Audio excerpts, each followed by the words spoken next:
আসসালামু আলাইকুম। সবাইকে স্বাগত জানাচ্ছি আমার দেশ টপ নিউজে। সঙ্গে আছি তাহমিনা তাসির। শুরুতেই জানিয়ে দিচ্ছি সংবাদ শিরোনাম। মানবতা বিরোধী অপরাধের মামলায় হাসিনা ও কামালের মৃত্যুদণ্ড চাইলেন চিফ প্রসিকিউটর। জুলাই আন্দোলনে কোনো মাস্টারমাইন্ড ছিল না, ট্রাইব্যুনালে উপদেষ্টা আসিফ। সিইপিজেডের কারখানায় ভয়াবহ আগুন, নিয়ন্ত্রণে কাজ করছে ফায়ার সার্ভিসের 19টি ইউনিট। যমুনা অভিমুখে পদযাত্রা স্থগিত, অনশন লাগাতার কর্মবিরতির কর্মসূচি শিক্ষকদের। রাকসু নির্বাচনের ভোট গ্রহণ শেষ, চলছে গণনা। এবার বিস্তারিত। জুলাই গণ অভ্যুত্থানে সংগঠিত গণহত্যা ও মানবতা বিরোধী অপরাধের মামলায় সাবেক প্রধানমন্ত্রী শেখ হাসিনা ও তার সরকারের স্বরাষ্ট্রমন্ত্রী আসাদুজ্জামান খান কামাল সহ 3 জনের বিরুদ্ধে যুক্তিতর্ক শেষ করেছে রাষ্ট্রপক্ষ। টানা 5 দিনের যুক্তিতর্ক উপস্থাপন শেষে শেখ হাসিনা ও আসাদুজ্জামান খান কামালের মৃত্যুদণ্ড চেয়েছেন চিফ প্রসিকিউটর মোহাম্মদ তাজুল ইসলাম। বৃহস্পতিবার দুপুরে আন্তর্জাতিক অপরাধ ট্রাইব্যুনাল 1-এর চেয়ারম্যান বিচারপতি মোহাম্মদ গোলাম মর্তুজা মজুমদারের নেতৃত্বাধীন বিচারিক প্যানেলে এ আবেদন জানান তিনি। একই সঙ্গে রাজসাক্ষী হিসেবে সাক্ষ্য দেওয়া সাবেক আইজিপি চৌধুরী আবদুল্লাহ আল মামুনের শাস্তির বিষয় আদালতের উপর ছেড়ে দেন তিনি। ট্রাইব্যুনালকে চিফ প্রসিকিউটর বলেন, জুলাই গণ অভ্যুত্থানে 1400 ছাত্র জনতাকে হত্যা করা হয়েছে। একজন মানুষকে হত্যার জন্য যদি একবার মৃত্যুদণ্ড দেয়া হয়, তাহলে 1400 মানুষকে হত্যার দায়ে শেখ হাসিনাকে 1400 বার ফাঁসি দিতে হবে। কিন্তু আইনে এটা সম্ভব নয়। এজন্য মানবতা বিরোধী অপরাধের জন্য আমরা তার মৃত্যুদণ্ড দেওয়ার জন্য আবেদন করছি। যদি তাকে এ দণ্ড দেয়া হয়, তাহলে ন্যায় বিচার পাবে দেশের জনগণ। পরে প্রেস ব্রিফিংয়ে তাজুল ইসলাম বলেন, বাংলাদেশ থেকে অপরাধ সংগঠনের পর পালিয়ে গেলেও ভারত থেকে ক্রমাগত আন্দোলনকারীদের হত্যার হুমকি দিয়েছেন শেখ হাসিনা। যারা বিচার চেয়ে মামলা করেছেন তাদেরও নির্মূলের কথা বলেছেন, তাদের বাড়িঘর জ্বালিয়ে দেওয়ার কথা বলেছেন। এতে বোঝা যাচ্ছে যে এত হত্যাকাণ্ড ঘটিয়ে মানবতা বিরোধী অপরাধ করার পরও তার মধ্যে ন্যূনতম অনুশোচনা নেই। তিনি একজন হার্ড নট ক্রিমিনালের ভূমিকায় অবতীর্ণ হয়েছেন। সুতরাং এই ট্রাইব্যুনালের মামলায় তিনি যেহেতু সব অপরাধীদের প্রাণ ভোমরা ছিলেন, তাই তাকে আইন অনুযায়ী চরম দণ্ড দেয়া শ্রেয়। তাকে যদি চরম দণ্ড না দেয়া হয়, এটা অবিচার করা হবে। আসাদুজ্জামান খান কামালকে নিয়ে তিনি বলেন, গ্যাং অফ 4-এর সদস্য ছিলেন সাবেক স্বরাষ্ট্রমন্ত্রী আসাদুজ্জামান খান কামাল। তার বাসায় বসে এই হত্যাকাণ্ডের পরিকল্পনা হয়েছে। ড্রোন ওড়ানো সহ হেলিকপ্টার থেকে মরণাস্ত্র ছোড়ার সিদ্ধান্ত হয়েছে। তিনি নিজে গ্রাউন্ডে গিয়ে দেখেছেন সঠিকভাবে হত্যা করা হচ্ছে কিনা। তাকে ভিডিও দেখানো হয়েছে। তিনি কমান্ড স্ট্রাকচারে 2য় পজিশনে ছিলেন। এ কারণেও তার ব্যাপারেও চরম দণ্ড চেয়েছে ট্রাইব্যুনাল।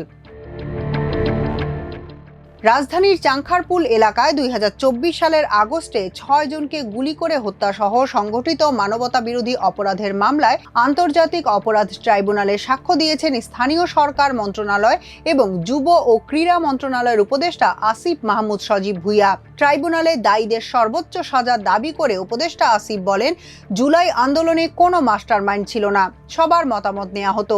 বৃহস্পতিবার বিকেলে আন্তর্জাতিক অপরাধ ট্রাইব্যুনাল 1-এর চেয়ারম্যান বিচারপতি মোহাম্মদ গোলাম মর্তুজা মজুমদারের নেতৃত্বাধীন বিচারিক প্যানেলে সাক্ষ্য দেন তিনি।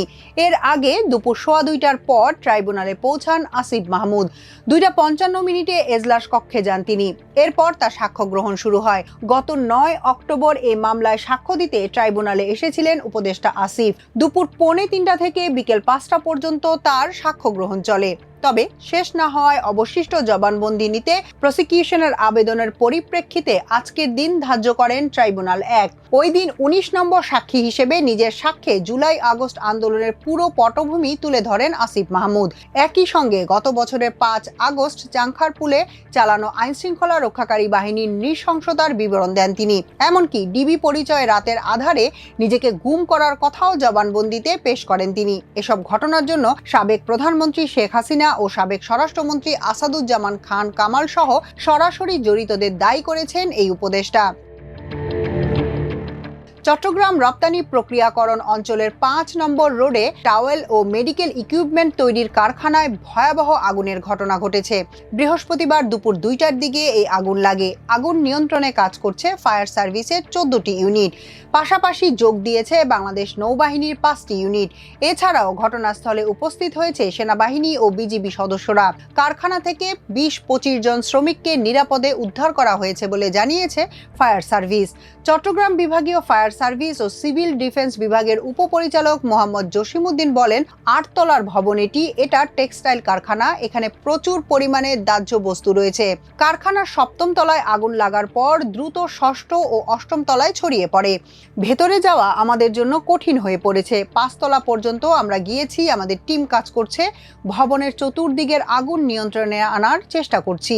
আগ্রাবাদ ফায়ার সার্ভিসের উপপরিচালক জসিমউদ্দিন জানান, আমরা ২৫ জনকে উদ্ধার করেছি, তবে আগুন লাগার সাথে সাথে সবাই দ্রুত ভবন ত্যাগ করেছেন।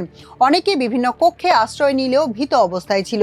পরে তাদেরকে উদ্ধার করে বাইরে নিয়ে আসা হয়। চট্টগ্রাম ইপিজেডের নির্বাহী পরিচালক আব্দুস সোবহান বলেন, ফায়ার সার্ভিস আগুন নিয়ন্ত্রণে কাজ করছে।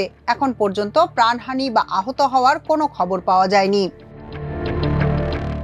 শিক্ষকদের বাড়ি ভাড়া ও চিকিৎসা ভাতা বৃদ্ধি এবং কর্মচারীদের উৎসব ভাতা বাড়ানোর দাবিতে আন্দোলনরত বেসরকারি এমপিওভুক্ত শিক্ষকদের যমুনা অভিমুখে মার্চ টু যমুনা স্থগিত করা হয়েছে। সেই সঙ্গে শুক্রবার দুপুর ২টা থেকে লাগাতার অনশন এবং রোববার থেকে লাগাতার কর্মবিরতির কর্মসূচি ঘোষণা করেছে শিক্ষা জাতীয়করণ প্রত্যাশী জোট। বৃহস্পতিবার বিকেলে তারা এই কর্মসূচি ঘোষণা করেন। এর আগে শিক্ষা জাতীয়করণ প্রত্যাশী জোটের সদস্য সচিব অধ্যক্ষ দেলোয়ার হোসেন আজিজি বলেন, শিক্ষা উপদেষ্টা আমাদের চাকরি থেকে টার্মিনেট করে দেন। আমরা সিএনজি চালাবো, কৃষিকাজ করব, আপনার ভিক্ষার চাকরি করব না। শিক্ষকদের উদ্দেশ্যে তিনি বলেন, ২০% ছাড়া যাবেন না। ১,৫০০ টাকা মেডিকেল ভাতা ও উৎসব ভাতা ৭৫% ছাড়া যাবেন না। আমরা কথা দিলাম, প্রয়োজনে শহীদ মিনার থেকে জাতীয়করণ প্রত্যাশী জোটের প্রত্যেকটা নেতার একটা করে লাশ যাবে। গত ৩০ সেপ্টেম্বর এমপিওভুক্ত শিক্ষক কর্মচারীদের বাড়ি ভাড়া ৫০০ টাকা বাড়িয়েছে সরকার। তবে গত ৫ অক্টোবর এই ঘোষণা প্রকাশ্যে এলে শিক্ষকরা তা প্রত্যাখ্যান করে আন্দোলনের ডাক দেন। শান্তিপূর্ণ পরিবেশে রাজশাহী বিশ্ববিদ্যালয় কেন্দ্রীয় ছাত্র সংসদ রাকসুতে শেষ হয়েছে ভোট। বৃহস্পতিবার সকাল ৯টা থেকে শুরু হয়ে ভোট গ্রহণ চলে বিকেল ৪টা পর্যন্ত। এখন চলছে ভোট গণনা। ১৭ ঘন্টার মধ্যে ফল প্রকাশের লক্ষ্য নির্বাচন কমিশনের। এবার কেন্দ্রীয় সংসদের ২৩টি পদে ৩০৫ জন প্রার্থী প্রতিদ্বন্দ্বিতা করছেন। নির্বিঘ্নে ভোট দিতে পেরে খুশি শিক্ষার্থীরা। সফলভাবে নির্বাচন সম্পন্ন হওয়ার আশায় কর্তৃপক্ষ। দীর্ঘ ৩৫ বছর পর রাজশাহী বিশ্ববিদ্যালয় কেন্দ্রীয় ছাত্র সংসদ রাকসু নির্বাচনে ভোট গ্রহণ হয়। ৯টি একাডেমিক ভবনের ১৭টি কেন্দ্রে ৯৯০টি বুথে হয় ভোট গ্রহণ। এবার ২৮,৯০১ জন ভোটার তাদের ভোটাধিকার প্রয়োগ করেছেন। এবার কেন্দ্রীয় ২৩টি পদের মধ্যে রাকসুতে ২৪৭ জন, ১৭টি হল সংসদে ৫৫৫ জন এবং সিনেটে ৫৮ জন প্রার্থী প্রতিদ্বন্দ্বিতা করেছেন। তাদের মধ্যে ভিপি পদে ১৮ জন, জিএস পদে ১৩ জন ও এজিএস পদে রয়েছেন ১৬ জন। এখনকার মতো এ পর্যন্তই। সবাই ভালো থাকুন, সুস্থ থাকুন আমার দেশের সঙ্গে।